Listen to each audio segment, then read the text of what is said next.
자, 다 어제 상을 치러 갖고 많이들 피곤할 거예요. 그래도 오늘 나오셔서 하나님께 영광 돌리는 우리 유족들 위해 하나님의 은혜와 사랑과 축복이 함께 하시기를 주의 이름으로 축원합니다. 또 우리 성도들 가운데서도 같이 마지막까지 참여하시는 우리 성도들이 계십니다. 하나님이 축복해 주실 줄로 믿습니다. 자, 오늘 본문은 그 유명한 사도 바울이 고린도 교회를 향해서 하신 말씀인데, 고린도 전서, 우리가 지금 본문 고린도 전서 2장 1절로 12절 읽었죠. 여기 보면은 고린도 교회 안에 있는 두 종류의 사람 때문에 쓴 거라고 할 수가 있습니다. 되게 사람들을 본 말이죠.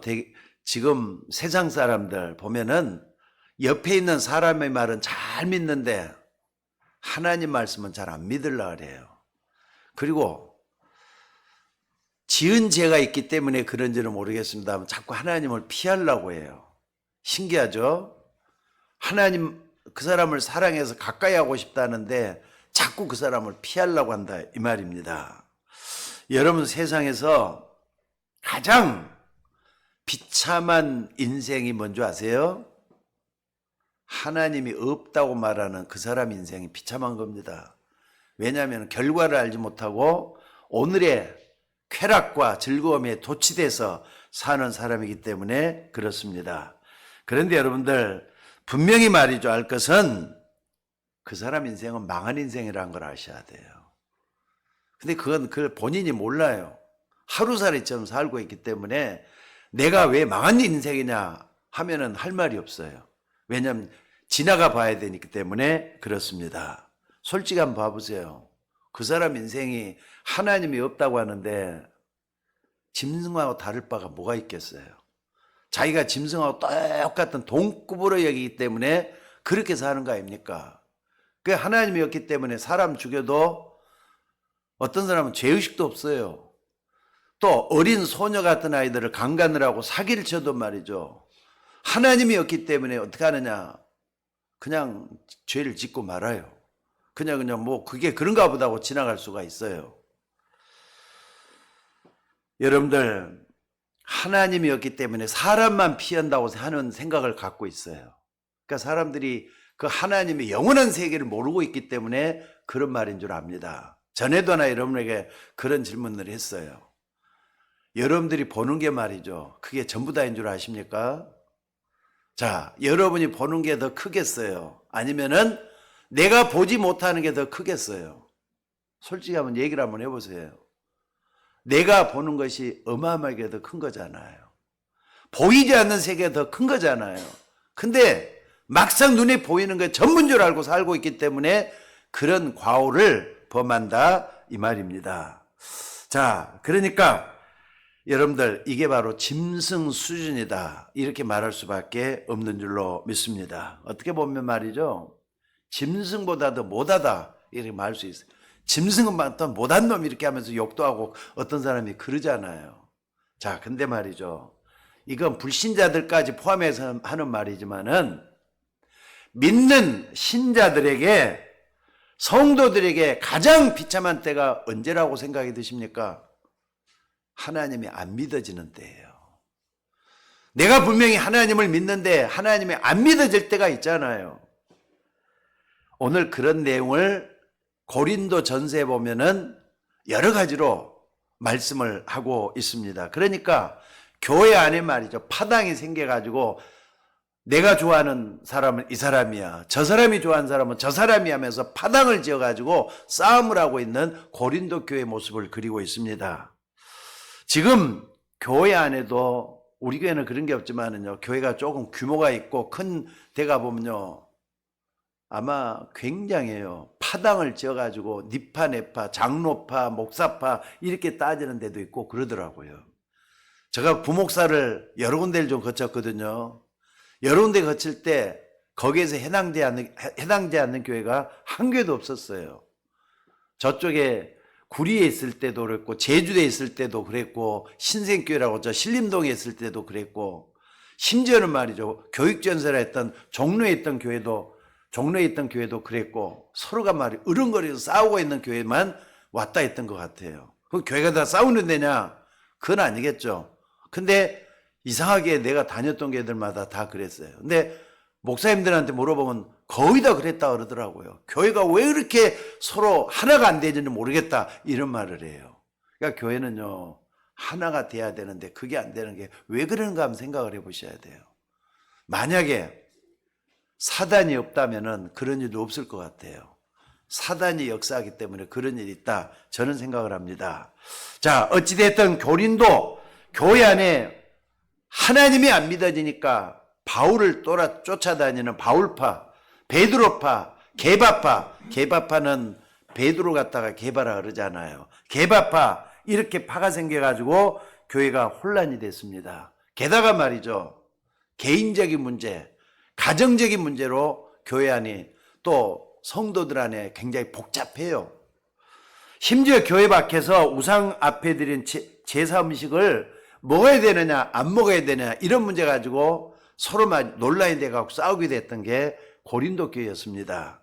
그러니까 우리가 먼저 할 것은 좀 지역의 배경입니다. 거기는 여러분들 지금 고린도 교회 아니 고린도가 큰 도시인데 교회 해봤자 몇 명 안 모이는 데예요. 고린도 교회 몇 명 안 모이는 데예요. 해봤자 몇백 명, 몇십 명 모인 데도 전부 다 할 것 같아요. 그런데 여러분 지역의 배경을 보면요, 파르테논 신전이라는 게 있습니다.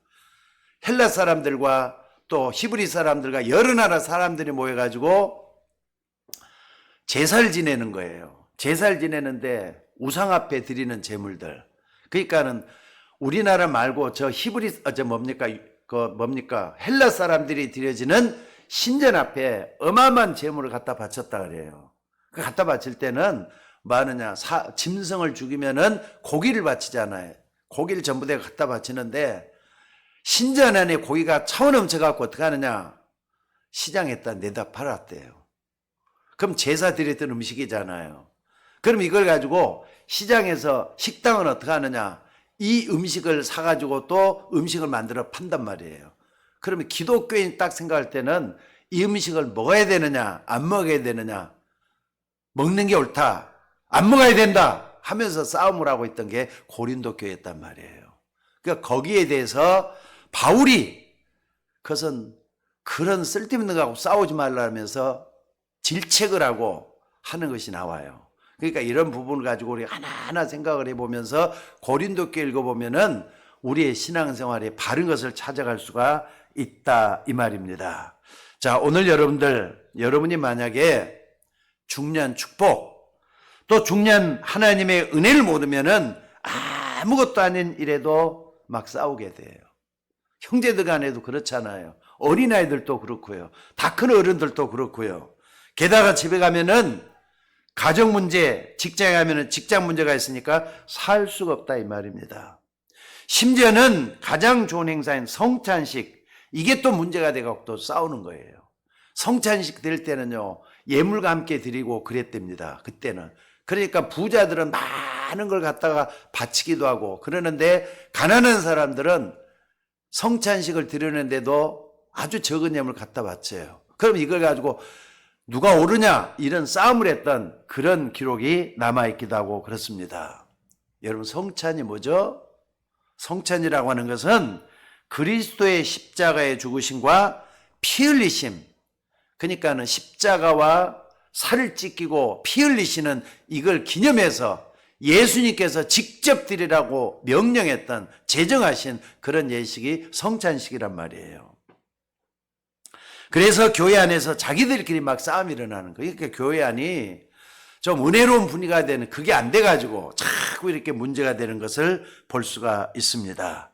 자, 솔직히 지금 교인들 가운데서도 보면은요, 교회 처음 나온 분들은 성찬식 드린다 그러면은 저게 뭐지? 하는 분들도 있어요. 안 그렇습니까? 그러니까 성찬식은 예수님께서 직접 명령하신 예식이라 그랬어요.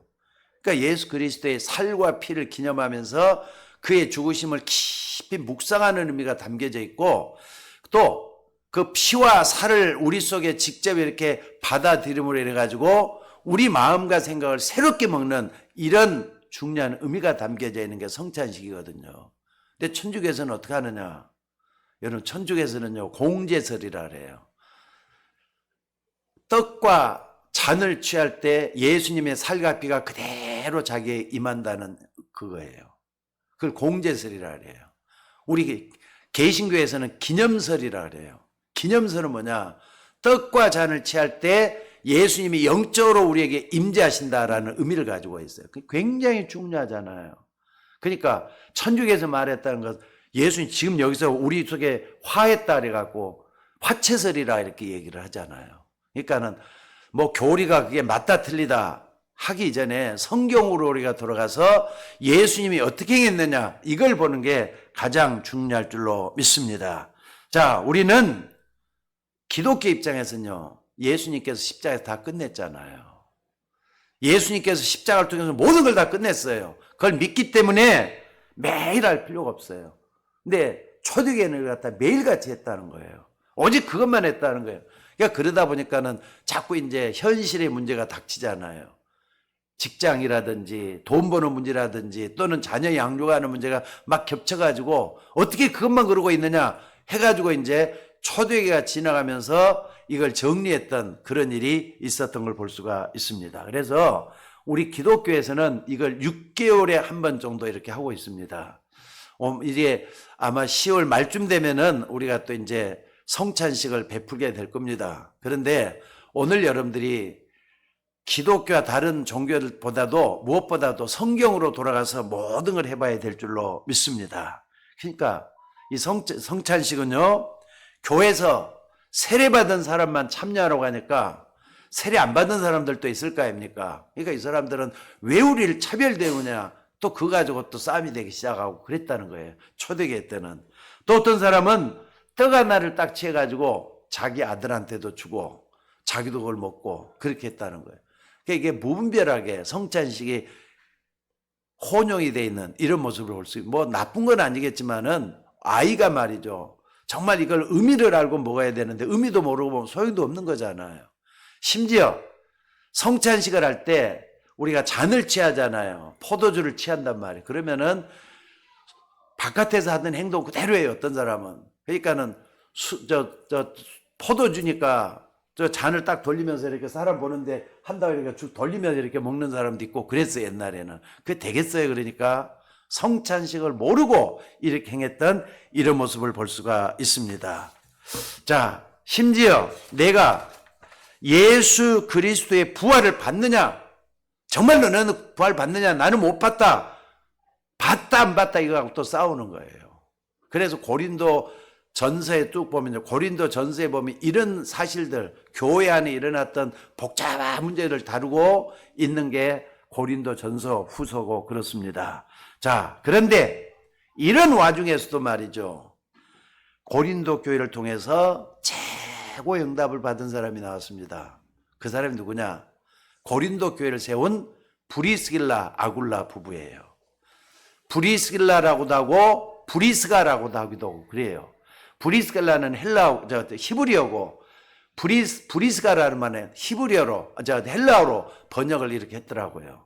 그러니까 브리스가 부부다 하면은, 야, 이 사람들은 고린도 교회를 세운 사람으로서 최고의 은혜를 받는 사람이다.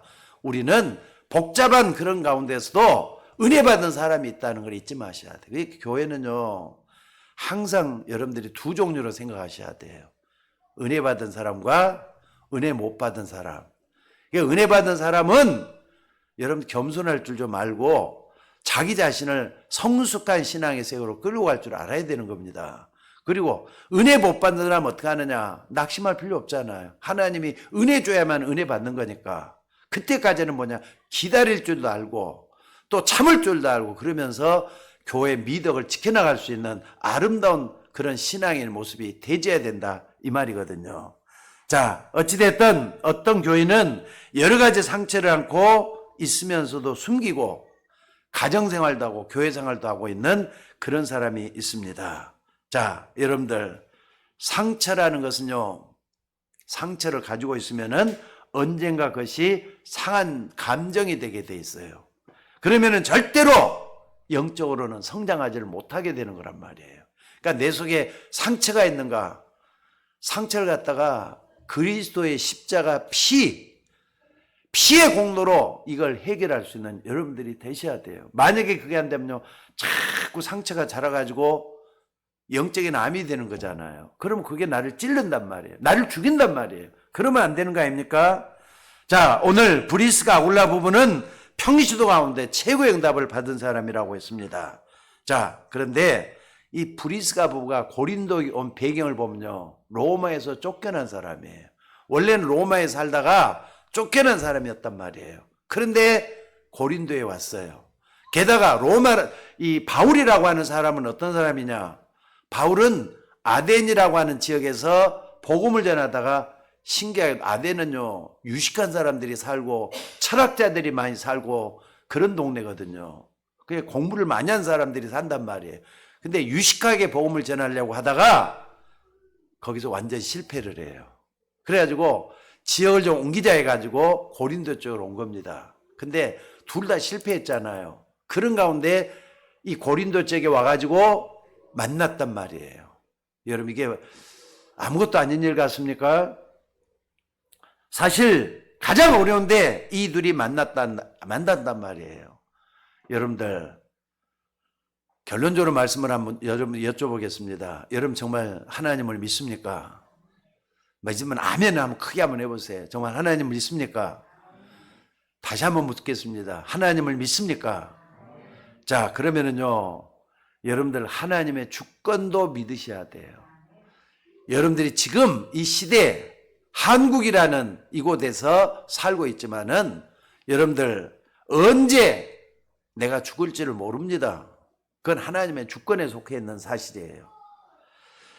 하나님이 우리의 근본을 다 주장하시는데 이렇게 사람의 만남도 사람의 뜻대로 되어지는 게 아니라 이 말입니다. 사람의 뜻대로 되어진 게 아니에요. 그런데 이 만남을 통해서 어마어마한 하나님의 역사가 일어났다 이 말이에요.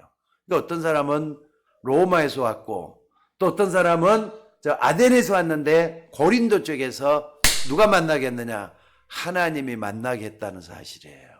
이게 중요하잖아요. 여러분, 이게 아무것도 아닌 것 같습니까? 여러분들, 하나님은 지금 이 브리스가 부부가 어려움을 당한 것처럼 보이지만은 하나님은 이들 부부를 통해서 최고의 계획을 가지고 이 어려움 속에 뽑아내신 거란 말이에요. 또 바울은 아덴에서 전도문을 만 것처럼 보이지만은 하나님이 고린도 지역으로 인도하신 거란 말이에요. 그러니까 성경 전체 흐름을 보면은 이 둘의 만남 속에 하나님의 뜻이 있었다는 것을 알게 된다 이 말입니다. 오늘 여러분들, 이걸 우리가 딱 보면서 브리스가 부부가 만났던 그 하나님, 또 브리스가 부부가 깨달았던 그 응답을 보면서 내가 받아야 될 응답을 알아야 될 것 같아요. 여러분들, 이건 보통 일이 아닙니다. 세상이 말이죠, 우연한 일이 없다 그러잖아요. 불교에서는 그건 우연이라 얘기를 하는 것 아니라 필연이라 그렇게 하는데 기독교 안에서는 절대 우연한 일이 없어요. 여러분과 저의 만남도 또 여러분과 여러분 사이의 만남도 절대로 우연이 아니라는 것을 믿으시기 바랍니다. 자, 그렇다면은 브리스가 부부가 어떤 응답을 받았겠습니까? 첫째는요, 이들 부부 받잡은 게 사도행전 2장 10절에 나와요. 여기 보니까 로마로부터 나그네란 말이 있습니다. 로마로부터 나그네. 마가다락방에서 초대교회가 시작이 됐잖아요. 그런데 최고의 은혜를 받을 때 거기에 로마로부터 나그네가 있었단 말을 해요. 여러분들, 적어도 우리가 신앙생활 제대로 하려면은 초대교회가 붙잡았던 그 응답을 꼭 좀 참고하시면서 붙들고 있어져야 돼요. 아니, 초대교회가 나하고 무슨 상관이 있느냐? 아니에요. 신앙생활을 하는 모든 사람들은 마가다락방에 시작했던 초대교회 붙잡았던 그 응답 우리도 붙잡으셔야 돼요. 근데 아니, 어떻게 된 게 브리스가 부부가 로마로부터 나그네 이 사람이었다. 다들 이게 신학자들마다 그 얘기를 다 하고 있습니다. 먼저 마가다락방에 모이기 전에 부활하신 예수님이 감람산에서 40일 동안 설명하신 것이 바로 하나님 나라의 일입니다. 여러분들, 하나님 나라의 어렵게만 느끼지 말고 대관절 40일 동안 마가다락방 이전에 감람산에서 예수님이 40일 동안 가르쳤던 마가다락방이 뭘까? 이걸 한번 찾아내는 여러분들이 좀 되셔야 돼요. 여러분 요거 알면은요 신앙생활 아주 쉽게 할 수 있습니다. 게다가 세상에서도 말이죠 형통한 삶을 체험하게 돼요. 또 삶이 완전히 바꿔져요. 전환점이 생긴다 이 말입니다. 여러분이 오늘 말씀의 배경, 말씀에 쓰여지게 된 그 현장을 한번 잘 좀 살펴보시기 바랍니다. 그리고 그 감람산에서 내려가지고 처음 제자들과 말씀을 체험했던 사람들이 만난 곳이 어디냐? 마가다락방이란 말이에요. 핍박이 얼마나 심한지 모릅니다. 반대가 얼마나 심한지 모릅니다. 근데 성령의 이끌림 따라서 마가다락 와서 봤더니 몇 사람들, 아는 사람들이 다 보이는 거예요. 당신도 왔네? 당신도 왔네? 이런 식으로. 그냥 모여가지고 뭐 하느냐? 서로 예수님의 가르침들을 쭉 정리를 하면서 전혀 기도하기에 힘썼다 그랬어요. 그게 마가다락방에서 일어난 일들이에요. 근데 그때 오히려 성령 충만한 역사가 일어나게 됐잖아요. 그러니까 여러분들 먼저는 감람산에서 40일 동안 예수님이 뭘 가르쳤을까 이걸 찾아내야 돼요. 저도 여러분들 이 하나님 나라라고 했잖아요. 세상 나라하고 하나님 나라는 틀립니다. 세상이 우리가 눈으로 보는 것만 얘기하지만은 하나님 나라는 눈으로 보이지 않는 영적인 세계 일들을 가르쳐요. 여러분 요거 반드시 찾아내야 돼요. 그 속에서 기도가 나오고 그 속에서 하나님의 말씀들이 나오고 그 속에서 내가 걸어가야 될 미래의 사건들이 다 그 속에서 나오는 것이라 이 말입니다. 그래서 오늘 여러분들 아마 예수님은 40일 동안 가르쳤으니까는요 그것만 가르치지도 않았을 거예요. 앞으로 이스라엘과 전 세계에 어떤 일이 일어날 것이다 는 것까지 다 얘기했을 거예요. 사실 그런 일이 일어났거든요. 주후 그때가 지금 예수님이 이때 말씀했다가 35년경 40년경 됐을 거예요. 근데 주 70년경 어떤 일이 일어났느냐? 이스라엘이 완전히 망해버리는 역사, 이스라엘 멸망당한 일이 일어나요. 티토 대제후에서 이스라엘은 완전히 나라가 없어져 버리잖아요. 아마 예수님 그것도 얘기했을 것 같아요. 게다가 이스라엘 백성은 그때부터 뿔뿔이 흩어져가 전 세계로 흩어지게 되잖아요. 그래서 유대인들이 전부 다 흩어져 가지고 하나도 남지 않는 그것도 얘기했을 거예요. 게다가 여러분들 저럼도 잘 알다시피 유대인들은 지난 2차 대전 이후에 어떤 일이 벌어졌습니까? 독일에서 유대인들만 모아가지고 말이죠. 히틀러가 유대인 모아가지고 600만을 죽였잖아요. 가스를 다 죽겠잖아요. 아마 예수님은 그것까지도 얘기하지 않았을까 하는 생각을 해봐요. 그건 이제 직접 기록이 안 돼가고 있기 때문에 모르겠지만 제가 볼 때는요 아마 그런 앞으로 되어질 일들 전부 다 얘기했을 거예요. 또 뿐만 아니라 너희들이 그런 가운데서 어떻게 하면은 세상을 이기게 될 것이다. 이것도 아마 분명히 예수님은 얘기했을 줄로 믿습니다. 또 조금 있으면은 로마에는 황제들이 10명이나 나가지고 너희들을 엄청나게 핍박할 것이다. 그 가운데서 너희들은 복음을 전하게 될 것이다. 이것도 다 얘기했을 것이에요. 왜냐하면 역사가 우리에게 보여주고 있으니까. 그대로 예수님 다 얘기했으리라고 저는 믿습니다. 그리고 뿐만 아니라 여러분들 꼭 좀 시간 있으면은요. 마태복음 24장, 마태복음 25장 꼭 읽어보셔야 돼요. 마태복음 24장 앞으로 세상에 되어질 일들, 세상의 징조에 대해서 말씀을 하고 있습니다. 그리고 마태복음 25장 말세에 교회가 어떻게 변할 것이다 라는 것까지도 다 얘기를 다 했어요. 그리고 전도를 하면 핍박도 받게 될 것이고 또 여러 가지 말이 어려움도 많이 당하게 될 것이다. 또 많은 사람에게 조롱도 받게 될 것이다. 이것도 얘기를 다 했어요. 그리고 각 나라에서는 나라와 나라가 대적해서 전쟁도 일어날 것이다. 이것도 얘기를 했습니다. 자, 그런데 이렇게 하면은 너희들이 산다. 솔직히 말해서 기독교가 지금까지 문명을 이어온 게 여기까지 왔잖아요, 지금. 저는요, 나이가 이제 70이잖아요. 지난 과거를 쭉 생각해보면서 신앙생활 했던 걸 딱 돌아보니까 성경 말씀대로 그대로 돼간다는 것 때문에 어떤 때는 두려울 때가 있어요. 내 생은 아무것도 아니고 없어지는 거지만은 성경 말씀대로 그렇게 돼가는 거 보니까 말이에요. 깜짝 놀랄 때가 한두 번이 아닙니다. 여러분들, 세상의 모든 책은 미래를 아름답게 표현을 해요. 잘 될 것이다고. 때가 되면은 다들 잘 될 거야 이렇게 얘기를 해요. 근데 성경은요, 미래도 그냥 어둡게 얘기를 해요. 성경은 앞으로 큰 문제가 올 거라는 걸 얘기를 해요. 심판을 얘기하고 있고, 또 뿐만 아니라 모든 것을 갖다가 정리해서 끝을 볼 때가 있을 거라는 걸 얘기하고 있는 게 성경입니다. 여러분들, 지금도 하나님의 말씀을 여전히 성취되고 있어요. 맞습니까? 1.1핵도 변치 않고 그대로 이루어진다 그랬어요. 그러니까 여러분들, 하나님의 말씀을 무시하는 사람은요, 저주가 임한다는 걸 잊지 마셔야 돼요. 여러분, 겁주는 게 아닙니다.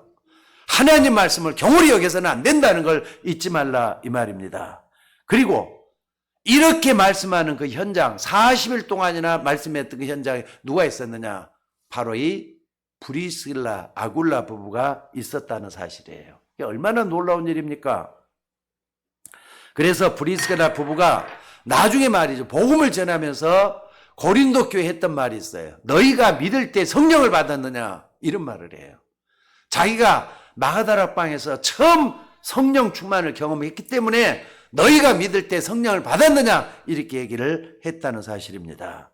자, 그래서 사도행전 18장에 보면은 바울과 브리스라 부부가 처음 만나면서 고린도 교회를 세우고 앞으로 하나님을 어떻게 해야 될 것을 말씀했던 시작을 여기서 알리고 있습니다. 그래서 여러분들이 여기서 받아야 되는 가장 큰 점이 뭐냐? 많은 일들을 하고 말이죠. 또 많은 것을 남기는 것이 아니라 중요한 것을 누리는 시간표예요. 하루 가운데 가장 중요한 시간표를 내가 어떻게 받을 것인가, 이걸 한번 생각을 해보세요. 옛날에는요, 제가 제일 어려웠던 게 설교하는 거였거든요. 근데 어떻게 보면 요즘은 설교하는 게 제일로 쉬워요. 왜 그러느냐? 그렇다고 설교 부시게 하느냐? 그것도 아닌 것 같아요. 중요한 시간표를 알았기 때문에 그래요. 저에게는요, 아침 시간이 굉장히 귀하다는 걸 알았어요. 근데 그 시간에 뭐 핸드폰을 본다든지 또는 TV를 본다든지 그러고 있는 시간이 제일로 아까운 시간이기 때문에 그 시간에 따가면은요, 다른 시간은 좀 적당히 지나가도 괜찮은 시간이 되더라고요. 나에게 가장 중요한 시간표는 아침 시간이라는 걸 내가 언제부턴가 깨닫게 됐어요. 그러니까 이번에 일본 가서도요, 아침 시간 5시부터 9시까지는 4시간에 그때 설교 준비를 다 해갖고 온 거예요. 그러니까 그러다가 목요일날 상이 딱 터졌단 말이에요. 근데도 전혀 부담 없이 설교 준비를 해왔기 때문에 뭐 아무것도 말이 꺼리껴지는 게 없더라고요. 그러니까 시간표를 잘 아는 그런 부분이 굉장히 중요하다, 이 얘기를 하고 있는 겁니다. 자, 오늘 여러분들이 나에게 가장 중요한 시간을 누리는 그 시간이 꼭 5분에서 10분만이라도 있어져야 돼요. 나는 그걸 여러분들에게 기도하는 시간을 만들려고 좀 권하고 싶은 거예요.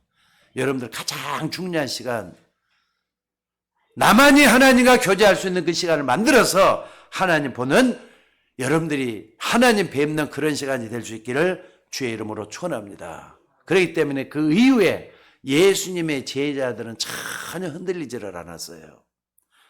옛날에 베드로는요, 예수님이 십자가에 못 박혀 이 텔라로사라 그러죠, 가고 있는 시간, 십자가 길을 가고 있을 때 베드로는 뒤에서 말이죠, 조용조용하게 혹시 자기를 알아볼까 봐 조용조용히 따라가고 있는데 어린 소녀 하나가 저 사람 베드로야 했을 때 말이죠, 겁이 나가지고 나는 저 예수를 전혀 알지 못한다 3번씩이나 부인했었잖아요.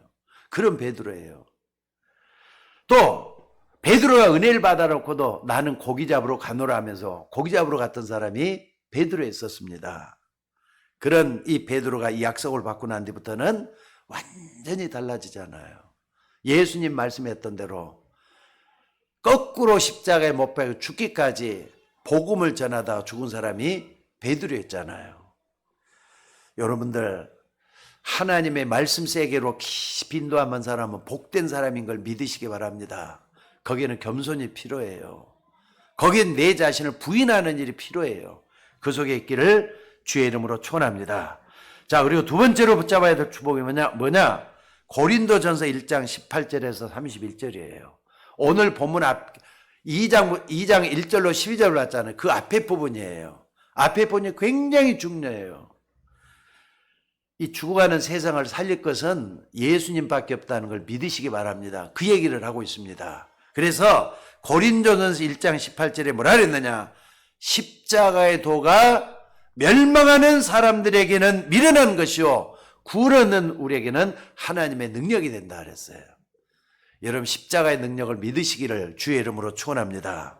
십자가의 도가 멸망하는 사람들에게는 미련한 것이라 그랬어요. 근데 구원은 우리에게는 그게 능력이 돼요. 바뀌어져요. 전환점을 갖게 된다는 걸 잊지 마시기 바랍니다. 그리고 20절에 뭐라 그랬느냐? 지혜 있는 자가 어디 있느냐? 선비가 어디 있느냐? 이 세대의 변론가가 어디 있느냐? 하나님께서 이 세상의 지혜를 미련하게 하신 것이 아니냐 그랬습니다. 왜냐하면 예수 그리스도에 대해서 제대로 알지도 못하고 십자가에 달린 그리스도를 비방하고 또 욕하고 침뱉고 이런 일이 일어났잖아요. 그러니까 여러분들 예수 그리스도 그 속에 모든 답이 다 들어있어요. 여러분의 인생도 여러분의 근본도 우리가 살아야 될 목적도 그 속에 다 들어있다 이 말입니다. 세상 사람들은 하나님의 말씀을 우습게 봅니다. 저 이스라엘 사람들이 처참하게 망했는데 무슨 하나님을 믿으라 하느냐? 예수가 누구냐? 이 사람들이 그 질문만 했어요. 그리고 유대인들이 예수님 십자가 못 박아 죽였잖아요. 안 그렇습니까? 유대인들이 십자가에 못 박아 죽였잖아요. 여러분들 하나님께서는 비천한 자를 통해서 복음을 전한다는 말은 능력이 하나님께 있고 사람에게 있지 않음을 말하고 있는 것을 보여주고 있습니다. 그래서 고린도서 2장 12절에 보니까 내가 너에게 사람의 말과 지혜의 말을 하는 것이 아니다. 십자가 도에는 말하지 않기로 작정했다 그랬습니다. 그러니까 사람들이 말이죠. 지금 멸망받을 것인데 무슨 사람의 말이 필요하겠어요? 안 그렇습니까? 어제도 우리 바욱조 집사님이 소천하셔서 이제는 참으로 흙으로 돌아가셨습니다. 그런데 한 인생을 다시 한번 또 목도를 하면서 느껴지는 게 뭐냐? 여러분 인간의 마지막 인생 허무하지 않도록 여러분들이 하나님의 영광을 볼 수 있는 여러분들이 돼야 될 줄로 믿습니다. 그걸 시작하는 데가 그냥 그리스도의 십자가예요. 십자가에서부터 시작을 하는 거예요. 예수님이 무엇 때문에 십자가에 못 박혀 죽었던가 이걸 여러분들이 묵상하면서 그 길을 걸어가는 여러분이 되셔야 될 줄로 믿습니다. 적어도 여러분이 교회에 오는 것은 목사의 설교를 듣고 공부 많이 하기 위해서 오는 거 아닙니다. 안 그렇습니까? 험한 세상 살면서 살아계신 하나님 말씀이 성취되는 것을 확인하러 오는 게 이 시간에 교회 오는 거예요. 이게 교회 와서 뭐 하느냐? 아, 목사님이 저렇게 말씀하실 때 말씀이 그대로 성취되는구나. 이걸 붙잡으셔야 돼요. 그래서 고린도서 2장 12절에 보니까 은혜로 주신 것들을 알게 하려 함이라 그랬잖아요. 12절을 다시 한번 보겠습니다. 우리가 세상의 영을 받지 아니하고 오직 하나님께로부터 영을 받았으니 이는 우리로 하여금 하나님께서 우리에게 은혜로 주신 것들을 알게 하려 하심이라. 여러분들 하나님의 속한 것들은요 하나님의 은혜로 주지 않고는 절대로 깨달을 수가 없어요. 그러니까 세상 사람들은 십자가를 미련하게 생각을 하는 거예요. 저 미련한 사람들 저거 하나만 가지고 죽자서 따라하는 거 아닙니다. 결과를 안다면 그 사람들이 그렇게 말할 수가 없습니다. 오늘 여러분들이 그 속에 축복 속에 들어가시기를 주의 이름으로 축원합니다. 또 하나 마지막 본다면요. 고린도전서 3장 16절에 이런 말씀을 하고 있어요. 너희가 하나님의 성전인 것과 하나님의 성령이 너희 가운데 가는 것을 알지 못하느냐 그랬어요. 여러분이 아무리 부족하고 배움이 부족하고 약하고 그래도 말이죠. 예수 믿으면 여러분들이 하나님의 성전이란 말이에요. 믿습니까? 내 속에 하나님의 성령이 임재하고 있다고 말씀하고 계시잖아요. 서울에 1000만 명이 살고 있는 수많은 사람들이 있습니다. 근데 수많은 사람들이 살고 있지만은 아무리 안 좋은 집이라도 거기에 대통령이 살고 있다. 그럼 그게 뭐가 되는 거죠? 대통령궁이 되는 거예요. 대통령궁이 된다는 거니까. 옛날에는 청와대라 그랬잖아요. 아니, 대통령이 저 초가집에 살고 있다고 해도 거기는 대통령군이란 말이에요. 안 그렇습니까? 부산에 가면은 6.25 때 북한 군대들이 쳐들어와가지고 부산만 남았을 때 이승만 대통령이 피난 가가지고 있었던 집이 있답니다. 근데 그 집을 갖다가 나도 얘기만 듣고 가보지는 못했는데 그 대통령 이승만이 살았던 집이라 그래가지고 피난 가서 살았던 집이라고 기념해가지고 아직도 말이죠. 기념물로 보존을 하고 있대요. 대통령이 살았다는 이유 하나 가지고 아무리 쓰러져가는 집이라고 해도 왕이 살고 있으면 그게 왕궁이잖아요. 왕은 뭐든지 마음대로 다 할 수 있잖아요.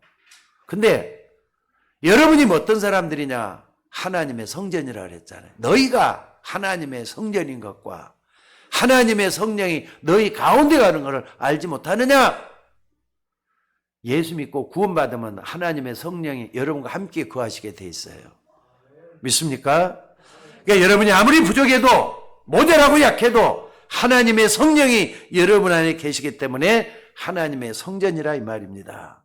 그리고 내가 성전이라 하나님의 성전이라 이렇게 말하지 않고 하나님의 성령이 너희와 함께 가는 것을 알지 못하느냐 그랬어요.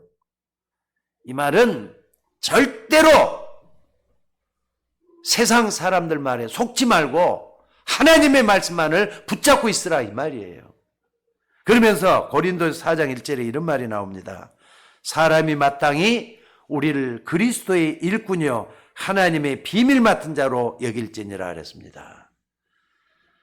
다른 사람들이 여러분 보고 저 사람은 진짜 그리스도 믿는 그리스도 일꾼이구나 이런 말이 나올 정도로 여러분들이 되셔야 돼요. 세상 사람들과 똑같이 살아가면은 그리스도 일꾼이라는 말 못하고 저 사람 예수 믿는다고 하면서 우리하고 똑같네 그러면은 뭐가 덕이 되겠어요? 뭐가 하나님의 영광이 나타나겠어요? 적어도 사람들이 저 사람은 진짜 우리하고 틀려. 또 저 사람처럼 믿어야지 제대로 믿는 거야. 이런 말이 나와야 되지 않겠느냐 이 말이에요. 오늘 여러분들이 그 축복을 여러분들의 자녀들에게도 물려주고 또 여러분의 후대에게도 물려줄 수 있는 여러분이 되셔야 될 줄로 믿습니다. 아니 한번 봐보세요. 바로 왕이 말이죠. 요셉을 보고 뭐라 그랬습니까? 여호와의 신에 이만큼 감동된 사람을 내가 본 적이 없다 그러잖아요. 그러면서 앞으로 너는 이 나라 총리를 좀 했으면 좋겠다. 총리 좀 해다오. 이렇게 해가지고 총리 시키잖아요. 내가 여호와의 신에 이만큼 감동된 사람을 본 적이 없다 그랬어요. 또 다니엘이 말이죠. 어쩔 수 없이 사자굴에 집어넣었던 이 왕이 말이죠. 하는 말이 뭐라 그랬습니까? 다니엘을 딱 보고 내가 항상 섬기는 내 하나님이 너를 구원하시기에 능하셨느냐? 항상 봤단 말이잖아요. 이런 말을 했어요. 그리고 사자굴에서 나오자마자 뭐라 그랬습니까? 하나님 은혜로 사자굴에서 나오게 됐잖아요. 다니엘이. 그때 왕이 뭐라 그랬느냐? 지극히 높으신 하나님이 너를 지키시기에 능하셨느냐 그랬어요. 봤단 말이잖아요. 오늘 여러분들 그 축복이 여러분 속에 있어져야 될 줄로 믿습니다. 가난한 청소부 쉬브라는 사람이 있습니다. 근데 이 사람이 청소부로 있으면서도 인정을 받아가지고 카네기라는 강철한 카네기 있잖아요. 카네기가 저 사람을 좀 키웠던 모양이에요. 쉬브를 키웠던 모양이에요. 키워가지고 사장 자리라고 앉히려고 하는데 쉬브에게 이제 너 앞으로 이 자리에 앉아가지고 이 우리 회사를 좀 끌어줬으면 좋겠다 이렇게 하니까 뭐라 그랬느냐? 저는 실력이 없고 배움이 부족합니다. 나는 학교도 비대로 변변찮게 나왔잖아요. 이렇게 얘기를 하니까 강철한 카네기가 뭐라 그랬느냐? 전문적인 실력이 필요하면은 전문가를 고용을 하면은 너 밑에 두면 된다. 우리가 내게 필요한 건 뭐냐? 너와 늘 함께 하시는 그 하나님의 축복이 우리 회사에 있기만 하면 된다. 이런 얘기를 했다고 합니다. 그러니까 시부하게 함께 하시는 그 하나님의 능력을 보고 하는 얘기였다 이 말입니다. 자, 여러분들 이게 기억이 됩니까? 너희가 하나님의 성전인 것과 하나님의 성령이 너희 가운데 가는 것을 알지 못하느냐? 여러분에게 또 똑같은 축복의 역사가 일어나야 될 줄로 믿습니다. 그러니까 이거를 믿느냐에 따라서 달라지는 거예요. 여러분들 성령이 나와 함께하는 거 가볍게 여기면 안 됩니다. 소홀히 여기면 안 됩니다. 여러분은 하나님이 임재하시는 가치 있는 존재라는 믿으셔야 돼요. 오늘 여러분이 믿음 속에서 이 성령의 인도함이 있기 때문에 되어지는 신앙생활이 될 겁니다. 세상이 이기는 그런 삶이 될 수가 있다 이 말입니다. 그러니까 요셉이 감옥에 있으면서도 항상 붙잡았던 게 뭐냐면요, 여호와께서 요셉과 함께 하심으로 그가 형통한 자가 됐다 그랬어요. 감옥에 있으면서도 그랬다니까요. 심지어 노예 있을 때도 똑같이 그랬어요. 그 축복이 여러분에게 일어나줘야 될 줄로 믿습니다. 그리고 마지막 메시지가 하나 또 있습니다. 여러분 정말 붙잡으셔야 될 게 고린도전서 13장이에요. 고린도전서에는 참 중요한 것들이 많이 들어 있습니다. 근데 고린도전서 13장을 뭐라 하느냐, 사랑장이라 그래요. 최고의 힘, 최고의 은사가 바로 사랑입니다. 근데 여기서 우리가 실수라는 게 있어요. 사랑에도 여러 종류가 있잖아요. 먼저 이렇게 헬라어에서는요, 4가지의 단어에서 사랑이란 말이 들어 있습니다. 그러니까 여러분들이 우리 집사님들이라든 성도들 간에 서로 사랑하고 형제들 간에 서로 사랑한다. 형제들 간의 사랑을 표현할 때는 필레오라 그래요. 필레오. 그러니까 필레오는 형제 간의 사랑을 의미한다 이 말이에요. 또 결혼할 청춘 남자가 그 말이죠. 불같이 뜨거운 사랑을 하잖아요. 그것도 뭐라 그러죠? 에로스적인 사랑이라 그래요. 그 사랑을 에로스라고 합니다. 그리고 가족 간의 사랑, 아들과 아버지, 아버지와 딸, 또 어머니와 딸, 이렇게 부모 자식 간의 사랑을 표현할 때는 뭐라 그러냐? 스톨게라는 말로 표현을 해요. 스톨게. 그러니까 이 에로스, 필레오, 스톨게는 조건적인 사랑이라고 말할 수 있어요. 그러니까 부모니까 사랑한다 이거거든요. 자식이니까 사랑한다 이거거든요. 다 조건이 있단 말이에요. 그 관계가 깨져버리면 이 사랑은 그냥 식어져 버려요. 형제들 간에서도요, 이 사랑의 정도가 깨지면은 나중에는 남남이 되고 그럴 때가 있잖아요. 그러니까 여러분들 다시 한번 이 사랑에 대한 정의를 분명히 가지고 있어야 될 줄로 믿습니다. 아가페적인 사랑이라는 게 뭐냐? 아가페라는 것은요, 전혀 조건이 없는 조건을 넘어선 그 사랑을 얘기할 때 아가페라 그래요. 여러분들 고린도전서 13장에 말하는 이 사랑은 아가페를 얘기하는 겁니다. 조건적인 사랑이 아니라 무조건적이고 희생적이고 헌신적인 사랑을 얘기한다 이 말이에요. 예수님이 우리를 사랑하셔서 독생자를 보내신 게 뭡니까? 아가페적인 사랑이에요. 조건은 있는 사랑이 아니에요. 무조건적으로 우리를 사랑하셨기 때문에 우린 그걸 받기만 하면 되는 사랑이란 말이에요. 여러분 예수님이 여러분을 사랑하신 그 사랑 받아들이셔야 돼요. 그러니까 얼마나 귀중한 사랑입니까? 하나님이 세상을 이처럼 사랑하사 독생자를 주셨으니 이는 저를 믿는 자마다 멸망치 않고 영생을 얻게 함이라. 여러분들 구원하기 위해서 베풀으신 그 하나님의 사랑인 줄로 믿습니다. 그래서 13장 4절에 보니까 이 사랑을 이렇게 표현을 해요. 여기서 말하는 사랑은 아페적인 사랑입니다. 사랑은 오래 참고, 사랑은 온유하며, 사랑은 시기하지 아니하며, 사랑은 자랑하지 아니하며, 교만하지 아니하며, 무리 행치 아니하며, 자기의 유익을 구하지 아니하며, 성내지 아니하며. 그 중에 하나만 본다면요, 사랑은 오래 참고 그랬어요. 그냥 참는 것이 아니잖아요. 아가페적인 사랑이니까. 여러분들 예를 들어보자면은 에로스적인 사랑이라면은 오래오래 참으면 어떻게 됩니까? 결국은 속이 터지고 말 거예요. 그냥 에로스적인 사랑이니까. 사랑이 식어질 때가 있으니까. 부모 자식 간의 사랑도 스톨게도 말이죠. 너무 오래 참으면은 그 아이를 망치게 돼요. 사랑한다고 무조건 이렇게 참고만 있으면 되는 겁니까? 때는 매도쳐야지. 그런데 그런 말이 아닙니다. 이 아가페는 조건이 없는 희생적이고 헌신적인 그리스도의 사랑을 우리가 실천하라는 거예요. 이게 어렵잖아요. 근데 이게 이 사랑을 펼칠 때마다 하나님이 역사하고 성령이 역사한다는 걸 믿으시기 바랍니다. 그래서 바울은 말이죠. 내가 하나님의 사랑을 입었기 때문에 그 사랑을 전달해 주는 것이다. 이렇게 얘기를 해요. 교회도 마찬가지예요. 서로 받은 만큼 준다. 이건 조건적이잖아요. 근데 값없이 주는 거예요. 여러분들 성도 간에도 정말 이런 사랑을 실천할 수 있는 우리 모두가 되셔야 될 줄로 믿습니다. 근데 이게 없어가지고 세상이 어떻게 된다고요? 디모데후서 3장 1절에 보니까 말세에는 고통하는 때가 이른다 그랬어요. 그 이유는 하나님의 사랑을 잃어버리고 전부 다 자기만 사랑하고 돈만 사랑하고 세상을 더 사랑하고 그래서 하나님의 사랑이 없어지고 있다 이 말이에요. 오늘 여러분들 가정에도 여러분 집안에도 하나님의 사랑이 임하시기를 주의 이름으로 축원합니다. 그래서 은사 중에 은사, 최고의 은사가 바로 이 아가페적인 사랑의 은사란 말이에요. 이걸 실천할 수 있는 여러분이 되셔야 될 줄로 믿습니다.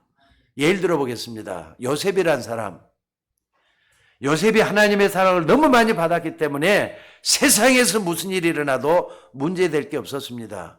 그래서 하나님의 사랑을 베풀 수 있었다 이 말입니다. 저는 아무리 봐도 요셉에게서 아가페적인 사랑을 발견해 볼 수가 있어요. 원래 요셉은요, 형들에게 받은 만큼 돌려준다면은 어떻습니까? 형들이 자기를 죽이려고 하다가 노예로 팔아버렸잖아요. 그러면은 철천지 원수가 누가 되는 거예요? 형들이 되는 거잖아요. 형이 동생을 인신매매 갖고 팔아버렸다. 돈 몇 푼 받고 저 미디안 상인한테 팔아넘겨버렸다니까. 근데 나중에 말이죠. 요셉이 뭐가 됩니까? 총리가 되잖아요. 총리가 됐을 때 어떤 일이 벌어나죠? 제일 두려울 사람은 뭐냐? 군대 장관 보디발이었을 거예요. 야, 자기보다 훨씬 위에 있는 사람은 총리잖아요. 나중에 말이죠. 자기는 이제 감옥 속에 들어가서 13년 이상을 있었으니까 보디발 때문에 이렇게 됐다는 거라면 보디발 죽여야 되잖아요. 근데 성경에는 보디발을 잘못했단 말이 하나도 없어요. 게다가 자기 보디발의 아내가 자기를 유혹해가지고 자기하고 하룻밤 자자 그랬던 것이 탄로 났잖아요. 그게 아니라는 것이 이제 탄로 났을 거 아닙니까? 그럼 보디발의 아내는 죽여야 되는 거예요. 원수 갚아야 되는 거예요. 근데 그런 말이 전혀 없어요. 아가페적인 사랑이잖아요. 그래서 나중에 요셉에게 할 말, 나를 이리로 보낸 자는 당신들이 아니요 하나님이시라. 하나님 나를 바로의 아비로 삼으시고 애굽 온 땅의 치리자로 삼으셨다. 이런 말씀을 하고 있어요. 하나님의 사랑을 인도받았던 요셉이기 때문에 이런 말을 하고 있는 줄로 믿습니다.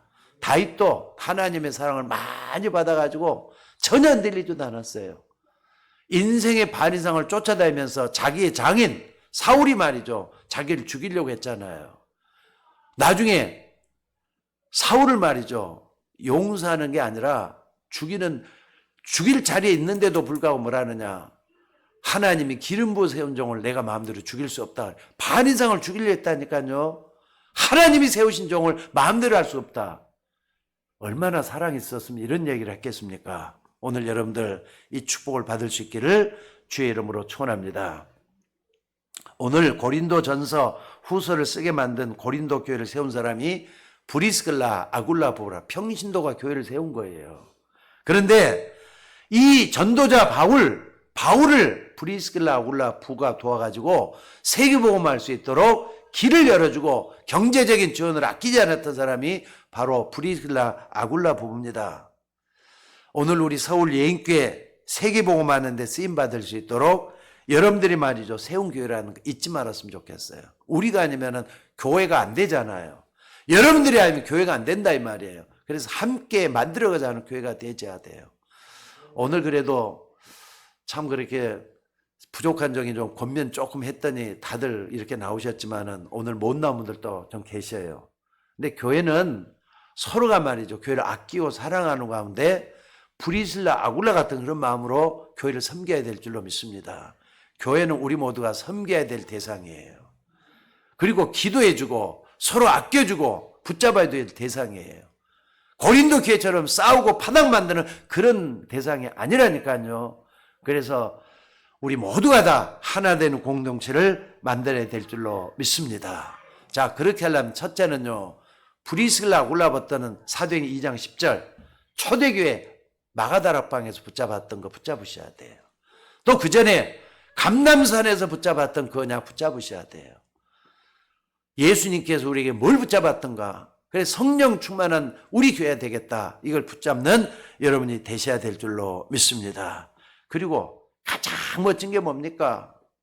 오늘 바울이 그러잖아요. 너희가 하나님의 성전인 것과 하나님의 성령이 너희 가운데 가는 것을 너희가 알지 못하느냐? 자, 다시 한번 여쭤보겠습니다. 여러분 예수 믿으면 아멘 좀 크게 한번 해보시기 바랍니다. 예수 믿습니까? 예수 믿는 사람은 성령이 여러분과 함께 영원히 함께 계시는 거예요. 그게 구원입니다. 구원받았다. 한 번 구원받은 사람 영원히 구원받는 걸 믿으셔야 돼요. 아시겠습니까? 영원히 구원받았잖아요. 그렇기 때문에 하나님 자녀라고 하는 거예요. 변하지 않습니다. 하나님 말씀 가치 없게 받아들이지 말고 정말 붙잡고 승리하는 여러분이 되셔야 될 줄로 믿습니다. 하나님이 나와 함께 이걸 붙잡고 있는 사람은 세상 이기는 삶이 될 줄로 믿습니다. 갈보리산에서 예수님은 십자가에 못 박혀 죽으시면서 다 이뤘다 그랬어요. 여러분의 모든 문제를 다 끝냈다 그랬어요. 감람산에서 하나님 나라와 그 일을 40일 동안이나 설명했다 그랬어요. 그래서 이걸 붙잡고 마가다락방에서 모였던 성도들은 10일 동안 뭐 했습니까? 전혀 기도하기 힘썼다 그랬어요. 세상이 좋으면 우리는 세상 따라가면 됩니다. 이게 아니다 싶은 사람들은요, 반대편을 좀 바라보셔요. 반대편에 답이 있습니다. 반대편에 십자가에 못 박혀 죽으신 예수님이 계셔요. 그 예수님 바라보면서 답을 얻으셔야 돼요. 다 이뤘다잖아요. 그 말은 내 문제, 인간 문제를 다 해결했다는 의미가 담고져 있는 무서운 말이에요. 이게 여러분 인생의 답이 되시기를 주의 이름으로 축원합니다. 기도하겠습니다. 은혜가 풍성하신 아버지 하나님, 오늘 또 주의 이름으로 기도하는 주의 종들이 힘을 얻게 하옵소서. 무엇보다도 바울과 브리스길라 부부가 만난 것은 하나님의 계획 속에서 만나진 하나님의 축복의 통로였던 것을 우리가 살펴봤습니다. 하나님, 우리 모두의 만남이 하나님의 우연한 만남이 아니라 필연적인 만남이 맞다면은 우리에게도 복음을 더 깨닫게 하시고 사명을 알게 하셔서 하나님의 역사를 체험할 수 있는 우리 모두가 되게 하옵소서. 오늘 또 모든 걸 주님께 감사하고 우리를 구원해 주신 예수님의 이름으로 기도드리옵나이다. 아멘.